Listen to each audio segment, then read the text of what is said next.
Um pequeno povoado em Kuban. 15 mil habitantes. Todos se conhecem. 33 postes de luz na rua central. O resto é escuridão total. E foi nessa escuridão que aconteceu algo que chocou o país inteiro. Se os moradores não tivessem soado o alarme, o crime poderia ter permanecido sem solução. Escuridão total na viela. Os assassinos arrastaram a vítima para os arbustos para terminar o que haviam começado. Vestícios de sangue no chão. A grama secou e escureceu com o sangue coagulado. E então houve um telefonema anônimo. Uma voz masculina avisou: enquanto os parentes enterram a falecida, alguém está tentando abafar o caso.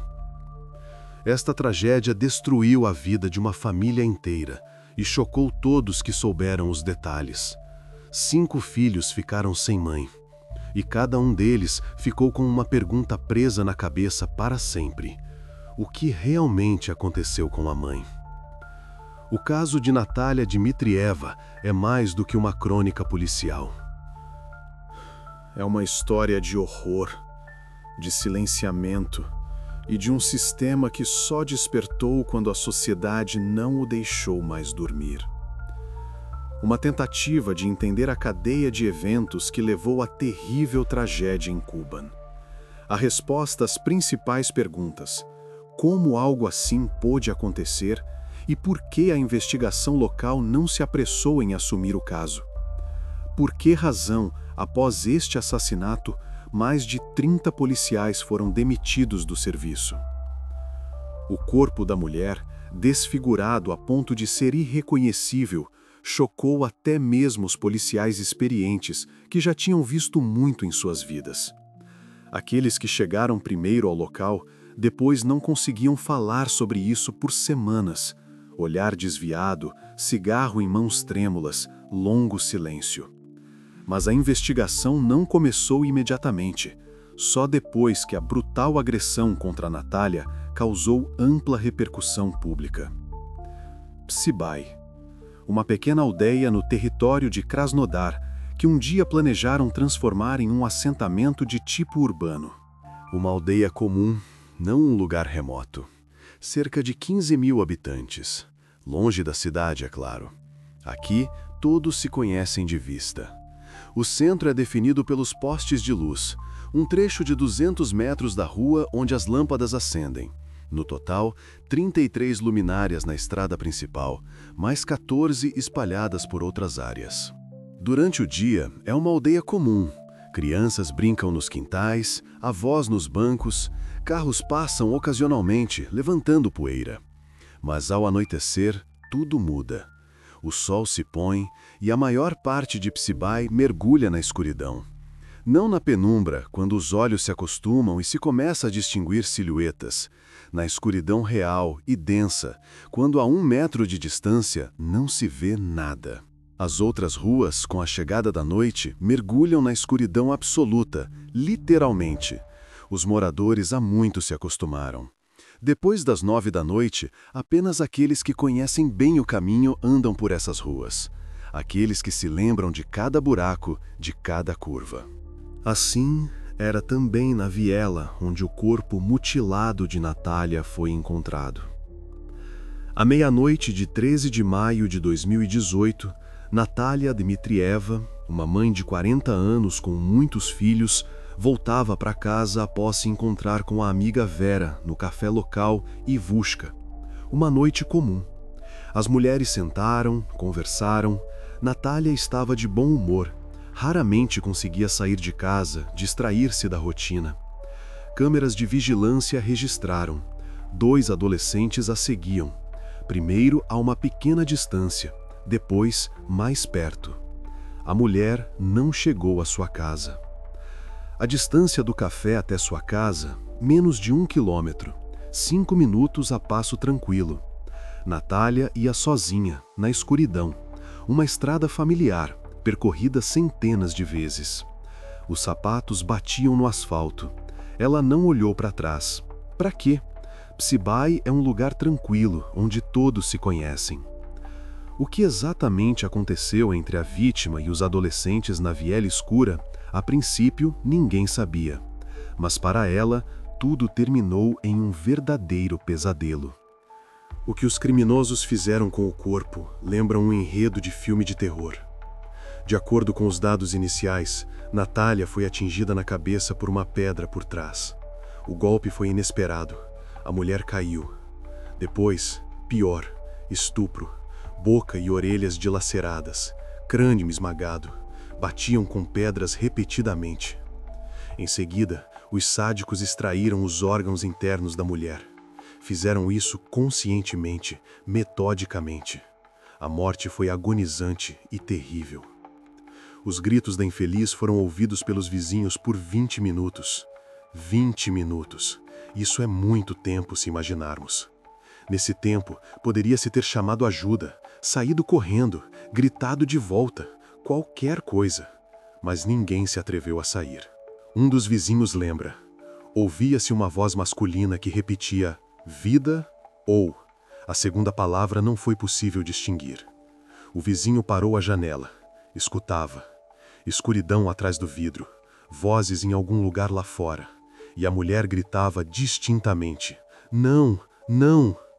O homem repetiu sua frase várias vezes.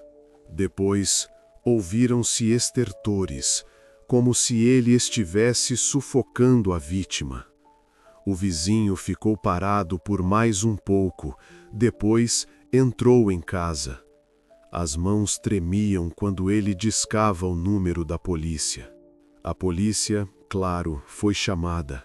Chegou 20 minutos depois, quando a mulher já estava morta. 20 minutos é tempo suficiente para ir de um extremo a outro de Psibai, mas não chegaram a tempo. A mãe de muitos filhos não chegou a cerca de 100 metros de sua casa. Literalmente, uma curva, uma rua. Outros vizinhos contaram. Acordaram com os gemidos, saíram para a varanda. Maio, noite quente. Alguém até pensou a princípio que eram gatos, mas não. Ouviram uma voz masculina perguntar: vida ou ato sexual? Uma pergunta estranha, horripilante. Depois, os rogos lamentáveis da mulher: não, por favor, não! A voz era fraca, intermitente. A mulher estava sufocando. Depois disso, ouviram-se estertores, como se estivessem a sufocando. Os vizinhos correram de volta para dentro de casa. Alguém ligou imediatamente para a polícia. Alguém primeiro acordou os membros da família. Pânico, medo. E durante todo esse tempo, os criminosos continuaram a agredir Natália. Uma das vizinhas acordou o marido. Ele saiu para a varanda, perguntou que barulho era aquele. Estava escuro, quase não havia lua. Na escuridão, distinguiu apenas as silhuetas de um homem e uma mulher. Duas sombras no chão. Uma se movia, a outra não. Ao ser chamado, o rapaz respondeu que a esposa havia caído. A voz calma, cotidiana, como se de fato a esposa tivesse apenas tropeçado. O vizinho ficou parado, escutou. Naquele momento, a mulher já estava em silêncio. Apenas a respiração do rapaz era audível, pesada, acelerada. O vizinho se virou e voltou para casa. Depois, não dormiu a noite toda, revivendo aqueles segundos na mente. Alguns moradores admitiram. Simplesmente não entenderam o que estava acontecendo. Não imaginavam que se tratava de um assassinato. Caso contrário, teriam saído com forcados. Outros disseram francamente, tiveram medo de que fizessem o mesmo com eles. O medo paralisou. Na escuridão, você não vê quantos são. 1, 2, 5? Armados? Sóbrios? Tudo isso passa pela cabeça em segundos, e o medo vence. Como se descobriu mais tarde, os assassinos continuaram a torturar a vítima, arrastando seu corpo mais para dentro dos arbustos. O chão solto, as pegadas ficaram claras. Arrastaram-na pelas mãos, uma, depois a outra. Só pararam quando um veículo policial UAS com o oficial de patrulha chegou ao local. Os faróis iluminaram bruscamente a cena do crime, e nessa luz, por um segundo, duas figuras se tornaram visíveis. Eles pararam, como animais na luz de um refletor. Depois, dispararam em direções diferentes. Os monstros desapareceram na escuridão, enquanto o oficial de patrulha saía do carro. O oficial de patrulha imediatamente encontrou os sapatos na estrada. Um estava com a sola para cima, o outro, de lado. Perto, um telefone com a tela quebrada. Uma mancha de sangue no asfalto, grande, escura. O oficial de patrulha iluminou com uma lanterna. O sangue se estendia mais adiante, em direção aos arbustos. Ele pediu reforços e solicitou ajuda aos cossacos locais. Não há uma delegacia de polícia completa em Psibai há muito tempo. Para toda a aldeia de 15.000 habitantes, trabalham 2 pessoas na delegacia de plantão e um oficial de patrulha. 3 pessoas para tudo. Quando algo sério acontece, os cossacos ajudam. Em essência, é uma milícia popular voluntária, mas sem eles não haveria como. O corpo mutilado de Natália foi encontrado ali mesmo, nos arbustos, literalmente a 3 metros da estrada. Os cossacos, juntamente com os policiais, começaram a vasculhar as ruas em busca dos criminosos. Dividiram-se em grupos, foram em diferentes direções. Lanternas iluminam a escuridão, vozes se chamam. Aqueles que conseguiram ver o corpo diziam: era impossível olhar para ele. Um dos cossacos depois confessou: serviu por 20 anos, viu muitas coisas, mas algo assim, nunca. Ele se virou, acendeu um cigarro. As mãos tremiam. Ficou muito tempo de costas para o local. Não conseguia se obrigar a olhar de novo. Até então, em casa, os 3 pequenos filhos de Natália ainda não sabiam que a mãe nunca mais voltaria. Dormiam em seus berços. Respiração regular, calma. Sonhos de criança. Apenas os filhos mais velhos e o marido de Natália, Alexei, vagavam pelo apartamento como sombras. É impossível descrever o estado em que estavam. Alexei estava sentado na cozinha, olhando para um ponto fixo. O filho mais velho estava em pé na janela, imóvel, apenas olhava para a escuridão. Naquela noite, o marido não se opôs a que Natália fosse ao café com a amiga. A mulher estava constantemente ocupada com as crianças. Lições, comida, limpeza, lavagem, novamente comida, novamente lições. Um ciclo sem fim. E pelo menos ocasionalmente, o marido assumia as tarefas domésticas para que a mãe de 5 filhos pudesse descansar. Vá, disse ele, é compreensível. Você está sempre em casa com as crianças. Essas tarefas domésticas. E a deixou ir. Natália ficou feliz. Arrumou-se rapidamente, maquiou-se, sorriu para o marido em despedida. Foi o último sorriso dela que ele viu. Às 10 da noite, o homem ligou. Perguntou como estavam, se as mulheres não queriam continuar a noite na casa deles. Podiam tomar chá, conversar mais. Elas recusaram. Já era tarde, todos teriam que acordar cedo no dia seguinte. Alexei não insistiu. Despediu-se, desligou. Alimentou e lavou as crianças, após o que todos foram dormir juntos, sem esperar o retorno da mãe. Quando o telefone tocou com a ligação da polícia, Alexei a princípio não entendeu. Perguntou novamente. Depois, silenciosamente, abaixou o telefone. Sentou-se na beira da cama. O filho mais velho viu o rosto do pai e entendeu tudo, sem palavras. Após a ligação da polícia, o homem se manteve. Cuidava dos filhos, mas em seus olhos havia um vazio e uma dor indizível. Movimentava-se mecanicamente. Serviu o café da manhã às crianças. As mãos faziam tudo sozinhas. A cabeça estava em algum lugar distante. É o sofrimento de uma pessoa que perijou não apenas a morte de sua amada esposa, a perda de um ente querido que primeiro foi virado do avesso e depois sepultado. Hiroshka, de 2 anos, cópia da mãe, não se afastava um passo do pai. Agarrava-se à perna dele quando ele se levantava. Perguntava: "Onde está a mamãe?" Alexei a pegava no colo, a apertava contra si. Calava-se. O que responder a uma criança de 2 anos? Os mais velhos, Dima, de 16 anos, e Evgeny, de 19, tentavam se manter firmes. Rostos impassíveis, costas retas. Eles precisavam ajudar o pai com os irmãos mais novos. Mas à noite, Evgeny ficava deitado com os olhos abertos, olhando para o teto. Não dormia, apenas estava deitado. Dima sentava na cozinha, fumava pela janela aberta. Fumou pela primeira vez na vida, naquela noite. Ambos, o orgulho da família, excelentes alunos. Um fazia estágio na Alemanha, estudava agronomia. O outro, atleta, medalhista de Olimpíadas. Ambos tinham um futuro, planos. Agora, esses planos pareciam ter deixado de importar. O casal viveu junto por mais de 20 anos. Alexei lembra-se de todos os detalhes do dia em que se conheceram na fábrica de costura, como chamam a fábrica local.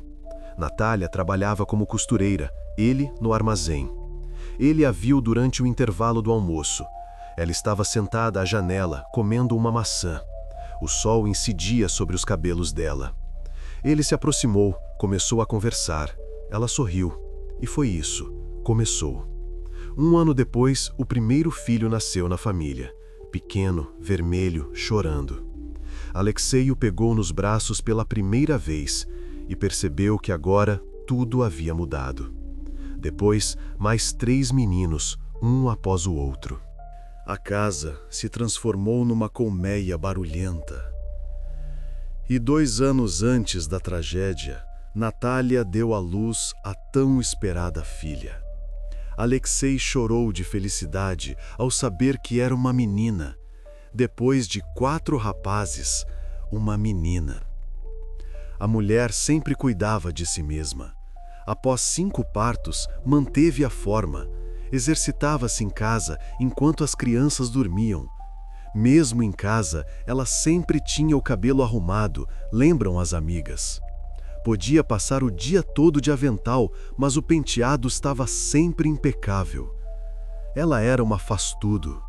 No apartamento, cestos, quadros e cortinas feitos por suas mãos estavam espalhados por toda a parte. Bordados em ponto cruz nas paredes, toalhinhas de crochê nas mesas. Suas mãos estavam constantemente fazendo algo. Ela não conseguia simplesmente ficar parada.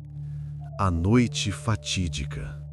Naquela noite fatídica, Natália encontrou-se com a amiga Vera perto de uma loja no centro da aldeia.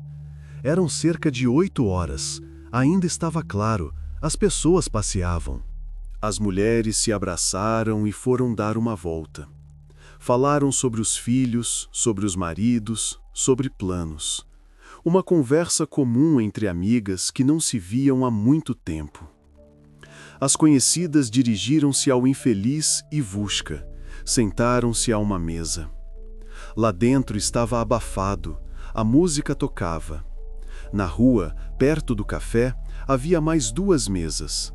Lá era mais fresco, mais agradável. Vera recorda. Na segunda mesa estava sentado um homem meio bêbado com uma bicicleta. Estava sentado sozinho, bebia cerveja, olhava para o nada. No mesmo local, perto do estabelecimento, estavam 3 adolescentes. Os rapazes locais Maxim e Andrei, de 16 anos, e mais um, Saveli, de 20 anos, de Krasnodar. Estavam em grupo, fumavam, conversavam entre si. Às vezes riam, alto, abruptamente. 2 horas depois, esses rapazes aproximaram-se das mulheres. Já estava escuro. O número de pessoas no café havia diminuído.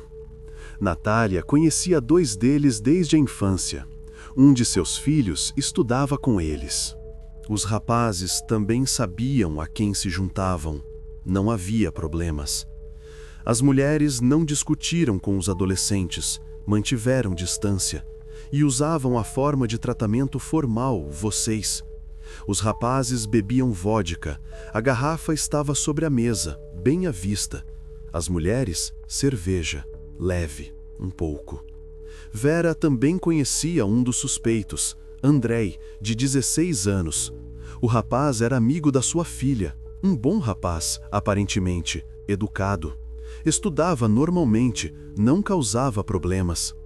Estávamos sentados lá a ouvir música, conta Andrei, que foi libertado e mandado para casa após os interrogatórios.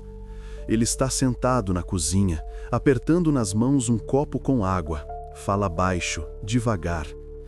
Eram educados, chamavam-nos de tia Vera, tia Natasha. Podemos, disseram, sentar-nos com vocês? Sentem-se, mas não jurem, não incomodem. Respeitavam a subordinação, tratavam-nos por vocês. Andrei cala-se, olha pela janela. Depois continua. Depois, Savelli e Maxim aproximaram-se. Sentaram-se juntos. Ninguém discutiu, nada disso aconteceu. Tudo normal. Alguém estava a contar anedotas. Análises e depoimentos de testemunhas mostraram preliminarmente o não envolvimento de André neste crime cruel. O seu álibi foi verificado e batia. O rapaz estava a pintar a cerca com o pai quando os jornalistas se aproximaram da casa deles. O pai permitiu que o filho explicasse o cenário daquela noite fatídica. Ele estava ao lado, ouvia, fumava. Às vezes acenava com a cabeça, como quem diz, é verdade, foi assim mesmo. Segundo o rapaz, ele e Maxim não se comunicavam com frequência. Via-se na escola, na rua às vezes. Conhecidos, mas não amigos. Estudavam na mesma escola, mas em turmas diferentes. De acordo com o adolescente, Maxim tinha problemas na escola. Não se dava bem com os professores. Respondia de forma grosseira, era rude. No mesmo ano, foi transferido para o ensino em casa, e ele abandonou completamente os estudos. Parou de ir completamente. Durante o dia, era visto na rua, enquanto os outros estavam nas aulas. Naquela noite tardia, Andrei foi o primeiro a sentar-se à mesa com as mulheres. Conversou com a tia Vera, perguntou sobre a filha, como iam os estudos, como estavam as coisas. Na rua, nesse momento, estavam Maxim com seu amigo Savelli de Krasnodar. Este último, segundo Andrei, ele via pela terceira vez na vida. A primeira vez, quando ele veio visitar Maxim. A segunda, há uma semana no pátio. A terceira, agora, no café. Vendo que Andrei estava sentado na companhia das mulheres, os outros dois também se sentaram à mesa. Maxim sentou-se ao lado de Natália. Savelli, em frente. Sentaram-se calmamente, ninguém discutiu. Savelli uma vez chamou a tia Natasha de tu, e ela o corrigiu. Que tu sou eu para ti? Para ti, sou a tia Natasha. A voz era severa, mas não zangada. Apenas o pôs no seu lugar. Savelli assentiu, não mais a tratou por tu. Perto da meia-noite, todos se foram, recorda Andrei. Ele olha para a mesa, os dedos tamborilam no tampo. Afirma, até o último momento não houve conflitos. Ninguém assediou as mulheres. Acrescentou apenas um detalhe. Savelli parece ter dançado com Natália. A música tocava, ele levantou-se, convidou-a. Ela sorriu, levantou-se. Dançaram um pouco, sentaram-se novamente. E, de resto, nada aconteceu. À meia-noite, a vendedora do café fechou o estabelecimento. Apagou a luz, colocou o cadeado na porta. Todos começaram a se dispersar. Vera pediu a Andrei para acompanhar até em casa. Ele concordou imediatamente. Ao sair do estabelecimento, as mulheres seguiram em direções diferentes. Abraçaram-se em despedida. Boa noite, disse Natália. E para ti, respondeu Vera. Estas foram as últimas palavras que a amiga ouviu dela. Vera, por si, não anda sem acompanhantes. O filho sempre a encontra à saída do trabalho. Em Psibai é seguro durante o dia, mas à noite a escuridão assusta. Mas Natasha, segundo a amiga, era uma mulher combativa. Não tinha medo de nada. Podia revidar, se necessário. Tinha um caráter forte, não dava mole para o marido.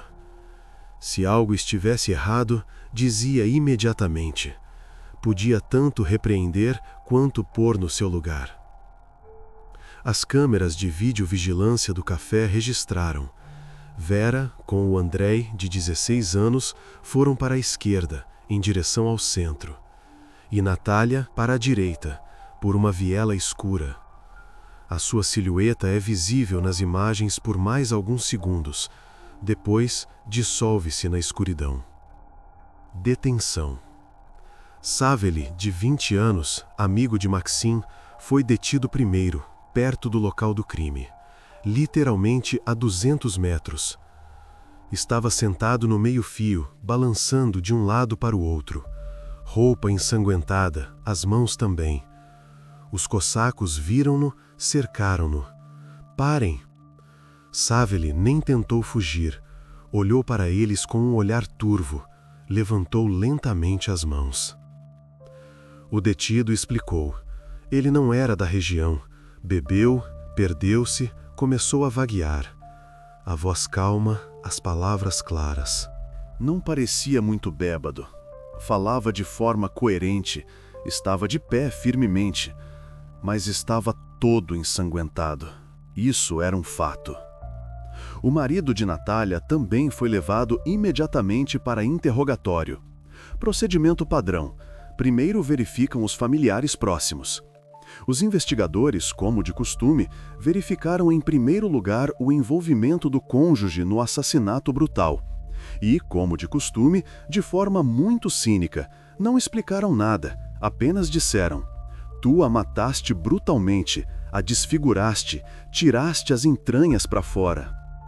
Alexei estava sentado na sala, olhava para o investigador. Não entendia. Eu? Eu a matei? A voz embargada. O investigador assentiu. Quem mais? Foi assim que Alexei descreveu o interrogatório. Ficou lá por várias horas. Respondeu a perguntas, fez testes. Depois o libertaram. O álibi era de ferro, havia testemunhas. E de manhã já tinham detido Maxim, de 16 anos. Encontraram-no em casa, a dormir. Acordaram-no, disseram para ele se vestir. A mãe gritava, chorava. O pai estava em silêncio, olhava para o chão. Maxim confessou tudo imediatamente, nem tentou negar. Sentou-se no gabinete do investigador e começou a contar, em detalhe, calmamente, sem emoções. O investigador escrevia, depois o interrompeu. Espera, tu percebes o que estás a dizer? Maxim assentiu. Percebo. E continuou. O seu amigo Savely foi então libertado e este rapidamente viajou para Krasnodar. No mesmo dia, no primeiro comboio elétrico. Nem sequer arrumou as coisas, simplesmente partiu. A família de Maxim, devido ao assédio dos aldeões, não saía de casa. Cobriram as janelas, desligaram o telefone. Os vizinhos gritavam debaixo das janelas. Alguém atirou uma pedra. O vidro partiu-se.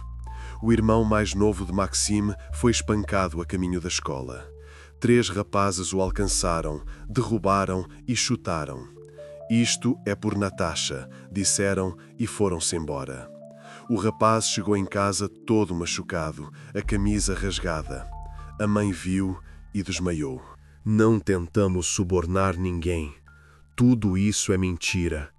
Acredito que todo mal deve ser punido. A justiça deve ser feita, disse a mãe de Maxim através do intercomunicador, em lágrimas. A voz tremia. As palavras eram interrompidas por soluços. Fomos perseguidos. O mais novo foi espancado na escola. Não saímos. Somos ameaçados. Mas eu acredito que o meu filho não poderia ter feito isso. Temos uma dor dupla e simpatizamos com aquela família. Ela calou-se, Depois acrescentou mais baixo: "Não, eu não acredito nisso. Simplesmente conheço meu filho. Ele não é capaz disso. Ele está oprimido e com medo." A avó de Maxim também não acredita na culpa do neto. Está sentada na cozinha a beber chá, as mãos tremem. Acredita que o seu amigo mais velho, Savelli, o incriminou para não receber ele próprio uma pena de prisão perpétua. Este Savelli já é adulto, astuto. Maxim ainda é uma criança, tolo. Facilmente poderia ter culpado-o por tudo. Os cossacos locais também ficaram surpresos quando souberam o nome do principal suspeito. Embora Maxim não fosse um aluno excelente, sempre se comportou adequadamente, segundo os moradores locais. Mesmo em estado de embriaguez, ele entendia tudo. Se lhes faziam uma observação, pediam desculpa e dispersavam, ou seja, comportavam-se normalmente. Ninguém poderia ter cometido tal coisa, mesmo embriagado. Poderiam os adolescentes ter assediado uma mulher numa viela escura e ficado enfurecidos após uma rejeição rude? Isso cabia à investigação apurar. Sabe-se que no sangue de ambos foram encontradas não apenas uma enorme dose de álcool, 2,3 por mil em um, 2,7 no outro, mas também substâncias proibidas, spice, sintéticos. A perícia mostrou que tinham consumido recentemente. O efeito ainda estava ativo no momento do crime. Investigação. O Comitê de Investigação Local iniciou inicialmente um processo criminal por homicídio doloso. Artigo 105. Sem características qualificadoras. Um assassinato comum, se assim se pode dizer. A família de Natália tinha muitas reclamações em relação à investigação. Parentes vinham, exigiam explicações. Eles eram despachados. A investigação está em curso, não podemos comentar. Primeiro, não houve reconhecimento do corpo. Aos familiares foi simplesmente comunicado: é ela, nenhuma formalidade.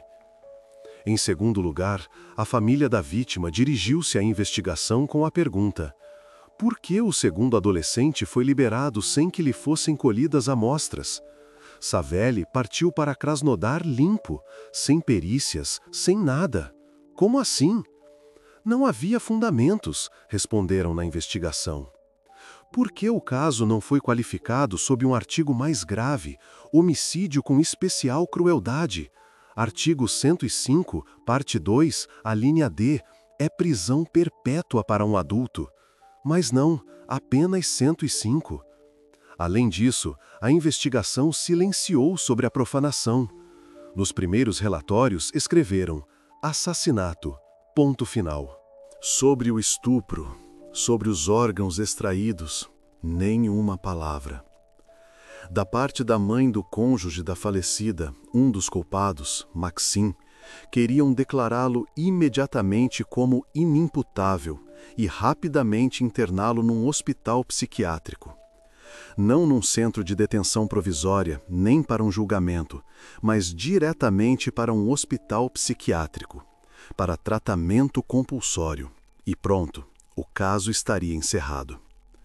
A família foi alegadamente contactada anonimamente e avisada. Enquanto vocês choram a Natália e cuidam do funeral, as autoridades querem abafar o caso. Quem ligou é desconhecido. A voz era masculina desconhecida. Falou e desligou. Mas isso foi suficiente para a família soar o alarme. Pelo vilarejo rapidamente se espalharam rumores sinistros. Uma quadrilha estava agindo em Psibai, uma gangue de adolescentes que atacava pessoas à noite. As pessoas acreditavam que foi essa quadrilha que matou um homem há um ano, cujo corpo foi encontrado numa ravina. O crime ainda não foi resolvido. O cadáver ficou lá por vários dias, até que os cães o cheirassem. Caçadores o encontraram. Outros casos de ataques a pessoas também foram lembrados. Alguém contou que foi atacado há 6 meses. Andava à noite e foi abordado por trás e agredido. Acordou sem carteira e sem telefone. Outra pessoa disse que a filha dela estava sendo seguida. Ia para a casa da escola, notou que alguém a seguia. Correu, conseguiu esconder-se. Já é difícil dizer o que realmente aconteceu e o que foi invenção. O medo gera histórias. Manifestação.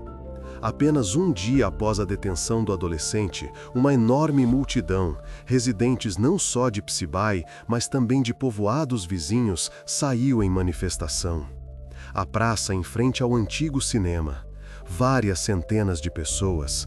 Cartazes, faixas. As pessoas gritavam, exigiam justiça. As pessoas chamaram os funcionários públicos a prestar contas. Saiam, a multidão cantava. Expliquem. Os funcionários saíram, pálidos, de terno. Estavam no alpendre, como num cadafalso. Os moradores acreditavam. Pais ricos livrariam os seus filhos da responsabilidade pelo assassinato brutal de Natália.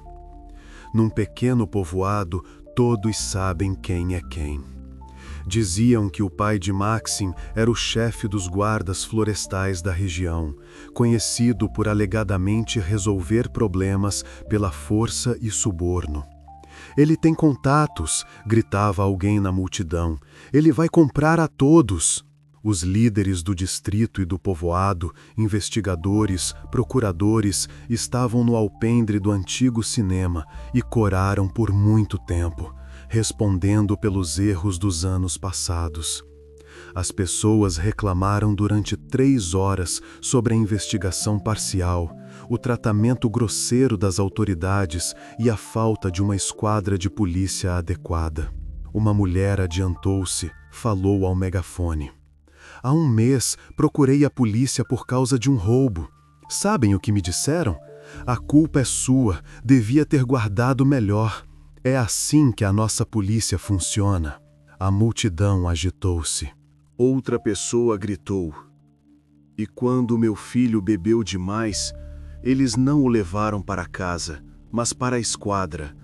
Lá bateram nele e soltaram-no. Isso é proteção? E o povo conseguiu repercussão. As cadeiras sob as forças de segurança e os funcionários públicos vacilaram. 1 semana depois, o chefe do povoado urbano de Psibai deixou o seu cargo. Apresentou o pedido de demissão por vontade própria.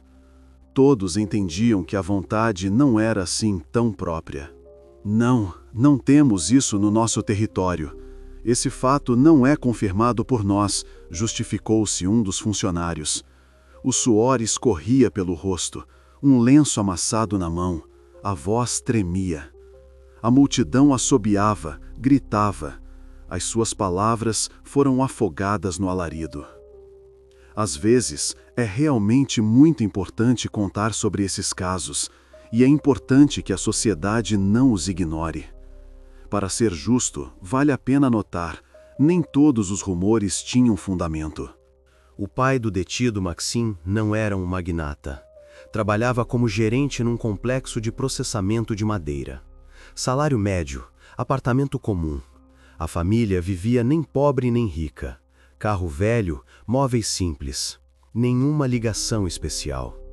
A quadrilha que alegadamente agia na aldeia também era um rumor. Não foi possível encontrar nenhum caso confirmado de ataque dessa quadrilha. Ao que tudo indica, as forças de segurança locais queriam resolver o caso do assassinato de Natália silenciosamente, sem alarido excessivo e sem a atenção do departamento regional ou de Moscou.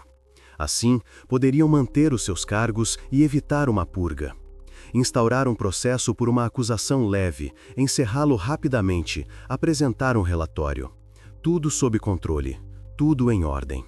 Então, talvez tudo tivesse sido assim, e a acusação seria diferente, e não haveria 2 detidos. Os investigadores não estariam agora a falar tão solicitamente com a família da vítima e não dariam comentários sobre o progresso da investigação ao primeiro pedido. Infelizmente, isso nem sempre acontece.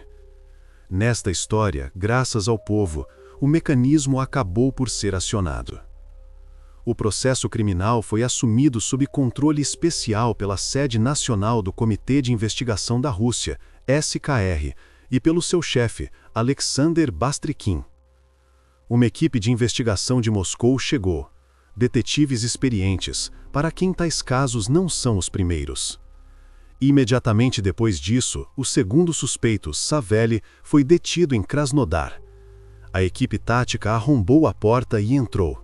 Savelli estava deitado no sofá, a olhar para o telemóvel. Nem sequer se surpreendeu. Eu sabia que viriam, disse calmamente. Desta vez, ele, tal como Maxim, foi colocado num centro de detenção provisória, cela solitária, 23 horas por dia em 4 paredes. E mais tarde surgiu a informação. O adolescente podia ter antecedentes criminais. Uma pena suspensa por uma briga que já havia cumprido. Mas o fato em si é indicativo. Na imprensa, começou-se a falar da demissão da diretora da escola onde um dos suspeitos estudava. A diretora permaneceu no cargo por 15 anos. Agora, pediram-lhe para sair. Formalmente, para a reforma. Na verdade, todos entendiam a razão. O crime brutal interessou a comunicação social federal, incluindo os talk shows controversos dos principais canais. Celebridades da televisão discutiam os detalhes e também exigiam uma punição justa para os criminosos. Câmeras, luzes, palco. Como pôde tal coisa acontecer? Perguntava a apresentadora da tela. Onde estava a polícia? Os convidados acenavam com a cabeça, indignados. Toda a nação soube do brutal assassinato em Psibai. O caso foi reclassificado sob um artigo mais grave, artigo 105, parte 2, assassinato com crueldade extrema. Agora, enfrentava pena de prisão perpétua.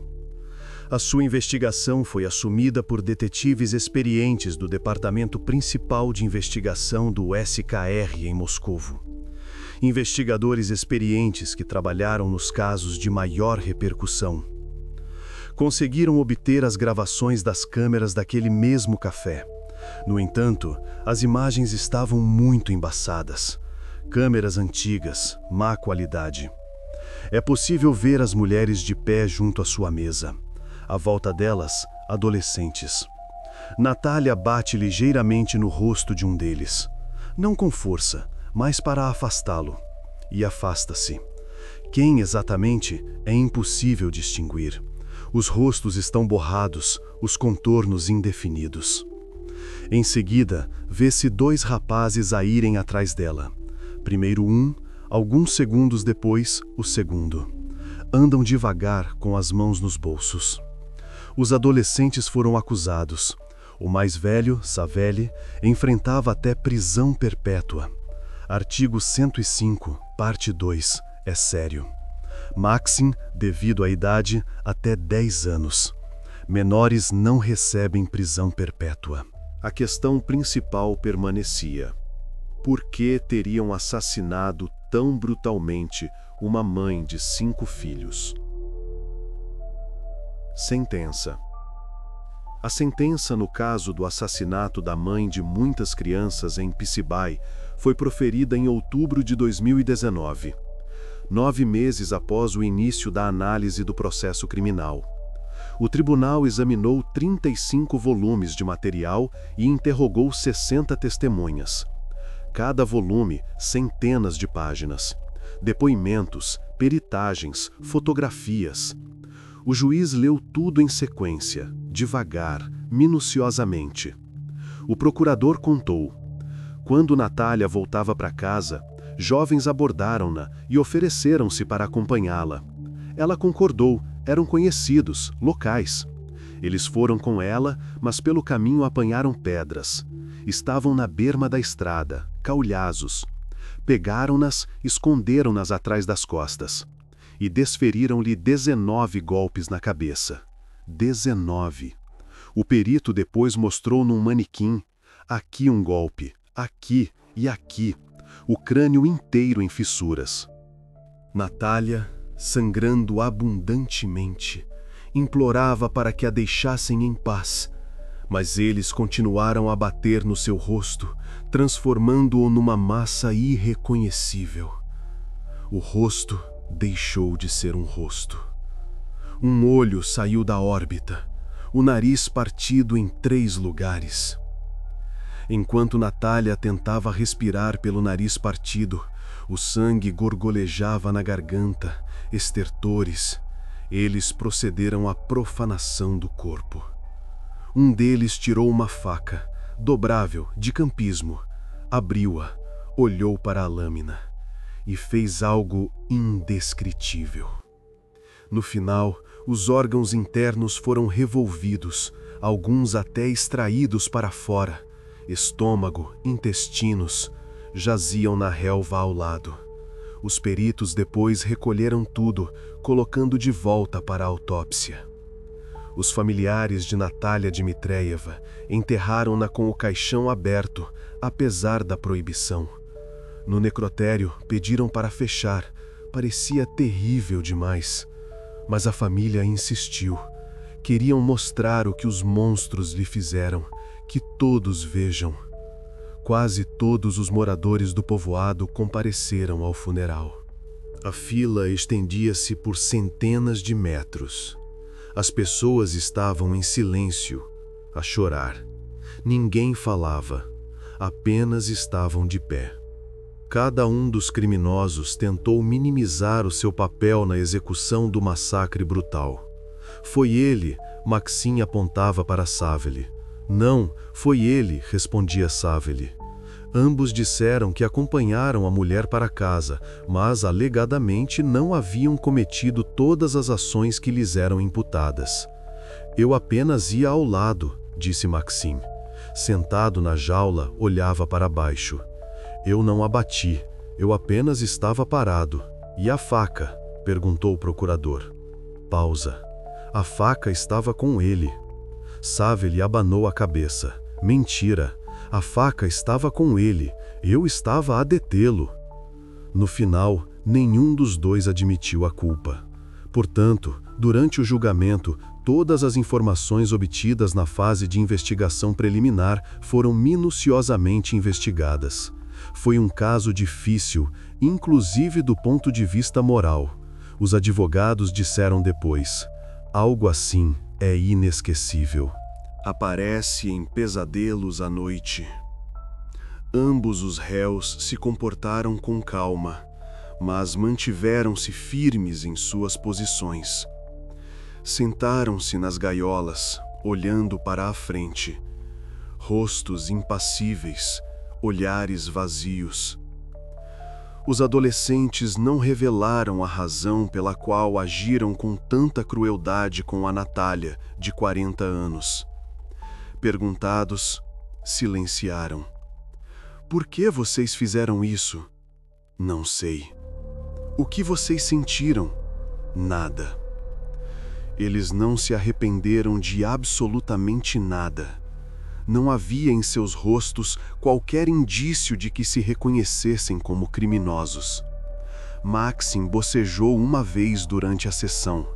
Savely desenhava algo no papel, padrões abstratos, linhas. Eles alegaram que as relações sexuais ocorreram com o consentimento da vítima. Ela mesma queria, disse Savely, despiu-se sozinha. O promotor mostrou em silêncio fotografias de roupas rasgadas. Savely virou o rosto. Mas as suas tentativas de se eximirem de culpa falharam. Com base nas provas do caso, é evidente. As suas ações criminosas foram coordenadas. Vestígios de ambos no local, impressões digitais nas pedras. Um ajudou o outro a cometer o assassinato, e todos esses horrores com a pobre mulher. DNA de ambos no corpo da vítima, sob as unhas da vítima, a pele deles.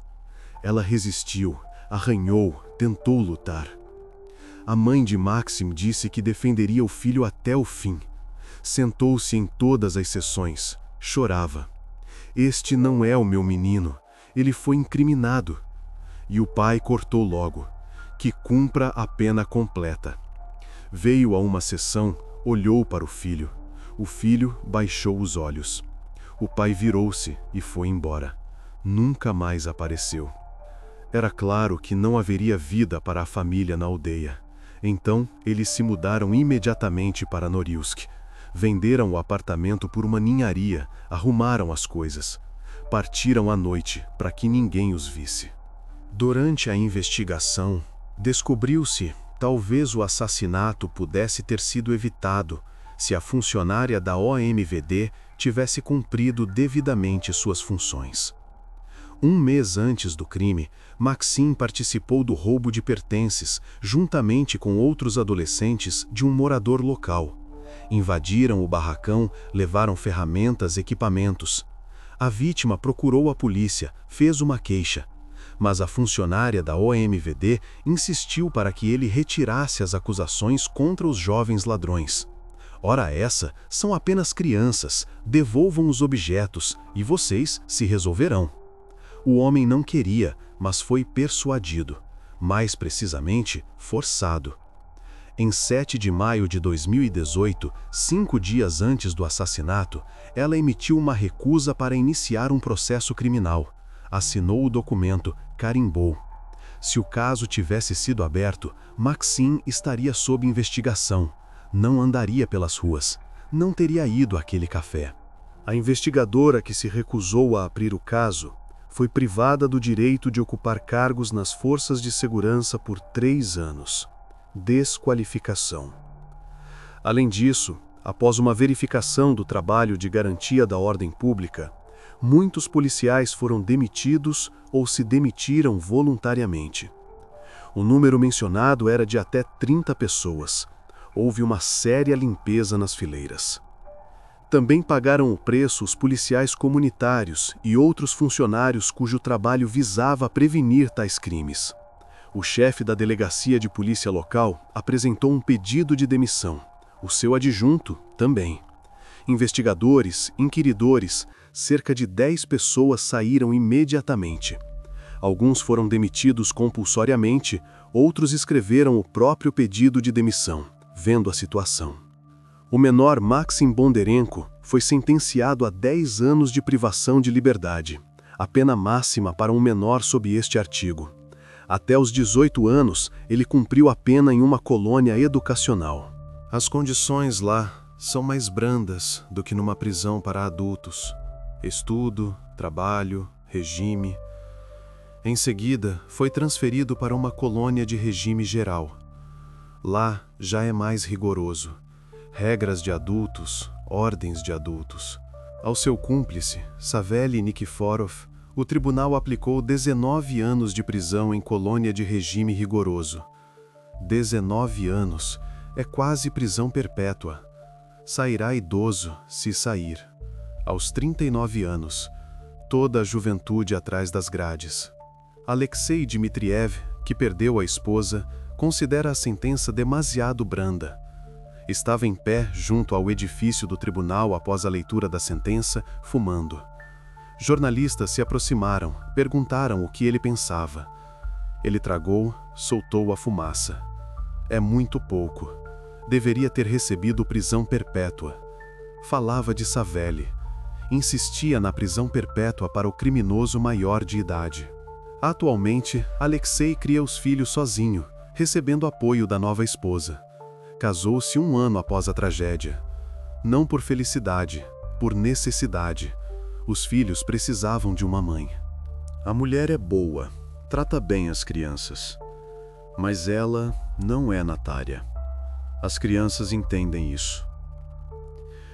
Ele se esforça para dar aos filhos boa educação e formação, o que Natália sonhava. O filho mais velho ajuda o pai, trabalha, traz dinheiro para casa. O mais novo estuda na escola junto com a única filha. A menina cresce, tornando-se cada vez mais parecida com a mãe. Os mesmos olhos, o mesmo sorriso. Natália tinha apenas 40 anos, uma idade em que a vida realmente só começa. Os filhos crescem, há mais tempo para si mesma. É possível viajar, sonhar, planejar. Ela criava 5 filhos. O mais velho tinha 20 anos na época. O segundo filho dela, colega de classe do assassino. Eles sentavam na mesma carteira na escola primária. O terceiro filho estava no segundo ano. O quarto ia para o jardim de infância. A filha mais nova tinha 2 anos no momento da tragédia.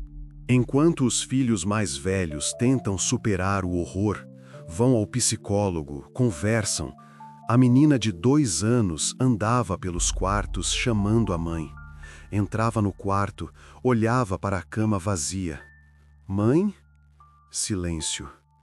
Alexei a pegava nos braços, a abraçava. Permanecia em silêncio. Lágrimas escorriam pelo seu rosto, mas ele não as enxugava. Natália era uma mãe e esposa exemplar. É estranho que tenham começado a surgir pessoas que a acusam de ter simplesmente ido naquela noite a um café para se sentar com uma amiga. O que ela estava fazendo lá? Perguntavam alguns. Por que foi? A culpa é dela. Todos se encontram com amigos. Há algo de errado nisso? A mulher tinha direito ao lazer, a algumas horas de liberdade do dia a dia. Ninguém é culpado pelo fato de monstros terem cruzado o seu caminho. Viu? Perguntaram ao rapaz. Mas por que estás bêbado? E ele disse que ia partir para o norte e por isso estava a celebrar. Nós fomos embora com ele e no dia seguinte soubemos que ele, bem, matou uma mulher. Recorda uma das testemunhas. Está sentada na cozinha, com as mãos a segurar uma caneca. Fala baixo, com pausas. Em que estado o viram? Ela pensa, olha pela janela. Bem, ele ria. Você estava lá a falar com ele e ele podia simplesmente começar a rir sem razão. Estava inadequado. Sob o efeito de algo, achas? Sob o efeito de álcool também, mas não só. Ela cala-se. Lá fora escurece. Em Psibai, as luzes da rua apagam-se novamente. 33 lâmpadas na rua principal. O resto, escuridão.